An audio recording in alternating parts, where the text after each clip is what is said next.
wabarakatuh.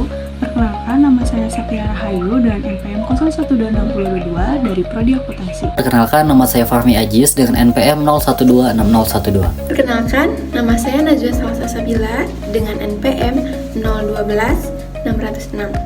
Di sini, saya bersama anggota kelompok saya akan menjelaskan mengenai pengaruh kebijakan pajak penghasilan terhadap kinerja UMKM di Indonesia. Pajak penghasilan atau yang sering disebut dengan PPh merupakan salah satu instrumen fiskal yang digunakan pemerintah untuk mengatur perekonomian dan memperoleh pendapatan negara. Kebijakan PPh yang tepat dapat memberikan dampak yang signifikan terhadap usaha mikro, kecil, dan menengah sebagai tulang punggung perekonomian Indonesia. Nah, di sini saya akan menjelaskan mengenai dampak pengaruh kebijakan pajak penghasilan terhadap UMKM. Dampak positifnya yang pertama yaitu stimulasi pertumbuhan ekonomi. Dengan mengurangi beban pajak, UMKM akan lebih fokus pada ekspansi bisnis, inovasi, dan juga peningkatan kualitas produk. Hal ini berpotensi meningkatkan juga menciptakan lapangan kerja baru. Yang kedua yaitu meningkatkan daya saing. Kebijakan yang kompetitif dapat meningkatkan daya saing UMKM dalam menghadapi persaingan dunia bisnis. Yang ketiga yaitu mendorong formalisasi usaha. Nah, kebijakan ini mendorong UMKM untuk lebih berpartisipasi dalam ekonomi formal sehingga mereka dapat mengakses pembiayaan dan juga mendapat dukungan yang lebih mudah dari pemerintah. Dan yang keempat yaitu meningkatkan kepatuhan pajak. Nah, kebijakan penurunan pajak ini sangat berdampak positif terhadap UMKM sebagai wajib pajak. Nah, dampak negatifnya yang pertama, beban pajak yang tinggi. Apabila tarif pajak yang terlalu tinggi, ini akan menghambat pertumbuhan UMKM. Yang kedua yaitu prosedur pajak yang rumit.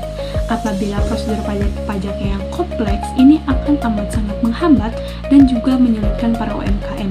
Nah, yang ketiga yaitu kurangnya kepatuhan dan potensi terjadinya tax gap. Kesulitan dalam memungut pajak dari UMKM ini akan menyebabkan tax gap yang besar, yaitu selisih antara potensi yang seharusnya diterima negara dengan realisasi penerimaan dari sektor UMKM. Hal ini dapat menurunkan tingkat kepatuhan mereka dalam membayar pajak. Kebijakan pajak penghasilan untuk UMKM di Indonesia. Pemerintah Indonesia telah mengeluarkan berbagai kebijakan untuk mendukung pertumbuhan UMKM melalui sektor pajak seperti 1. Penurunan tarif PPh final. Tarif PPh final bagi UMKM dengan omset tertentu telah diturunkan untuk meringankan beban pajak. Yang kedua, fasilitas pengurangan pajak diberikan untuk kegiatan seperti penelitian, pengembangan, atau investasi di daerah tertentu. Dan yang ketiga, penyederhanaan prosedur pajak. Proses perpajakan terus disederhanakan untuk memudahkan UMKM.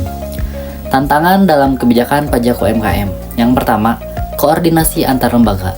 Diperlukan koordinasi yang lebih baik antara lembaga pemerintah. Kemudian, peningkatan kapasitas UMKM. Perlu adanya pelatihan untuk meningkatkan pemahaman UMKM terkait pajak dan pemantauan dan evaluasi. Kebijakan perlu dievaluasi secara berkala untuk memastikan efektivitasnya. Yang ketiga ada rekomendasi untuk kebijakan pajak UMKM. Yang pertama, penyederhanaan peraturan. Maksudnya, pemerintah perlu terus menyederhanakan aturan perpajakan. Yang kedua, peningkatan layanan pajak. Kualitas layanan pajak, baik online maupun offline, perlu ditingkatkan kembali. Yang ketiga, sosialisasi kebijakan pajak. Maksudnya, pemerintah perlu melakukan sosialisasi yang intensif agar UMKM memahami kebijakan pajak yang berlaku. Jadi, untuk kesimpulannya, kebijakan pajak penghasilan ini memiliki peran penting dalam mendorong pertumbuhan UMKM. Dengan kebijakan yang tepat, UMKM dapat berkembang dan memberikan kontribusi besar pada perekonomian nasional.